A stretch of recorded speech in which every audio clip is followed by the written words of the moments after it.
நல்லதா 4 விஷயம். 1, நீங்களாக கற்பிதம் செய்து வைத்திருக்கும் உங்களுடைய லெவல்ல இருந்து இறங்கி வர்றத தோல்வின்னு நினைக்காதீங்க. சாதாரணமா இருங்க. யாரையாவது மிஸ் பண்ணா அவங்க கால் பண்ணணும் அப்படின்னு வெயிட் பண்ணாதீங்க. நீங்களே கால் பண்ணி பேசுங்க.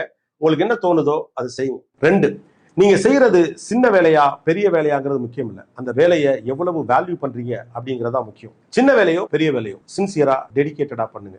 இன்னைக்கு பெரிய பெரிய ஆட்களாக இருக்கக்கூடிய பலரும் தங்களுடைய சிறு வயதில் சின்ன சின்ன வேலைகள் பார்த்தவர்கள் தான். 3, உங்களுடைய நேரத்தை யாருக்காக எதற்காக கொடுக்கிறீர்கள் என்பதில் கவனமாக இருங்கள். உங்களுடைய முக்கியமான நேரத்தில் தேவையில்லாத நபர்களையோ விஷயத்தையோ அனுமதித்தால் நீங்கள் ஒரு பொழுதுபோக்கு கருவியாக மாற்றப்படுவீர்கள் என்பதுதான் யதார்த்தம். Be aware. 4, வீடு, அலுவலகம் அல்லது அமைப்பு எதுவாக இருந்தாலும் சரி, ஒரு தனி நபரின் அதிகாரம் மட்டும்தான் செல்லுபடியாகும் என்றால் பொறுத்து கொண்டு இருப்பவர்கள் விரைவில் விலகி வெளியே போவார். மற்றவர்களின் உணர்வுகளுக்கும் மதிப்பு கொடுங்கள். நீங்கள் தனிமரம் ஆன பிறகு இந்த ஞானோதயம் வந்தால் ஒரு புண்ணியமும் இல்லை.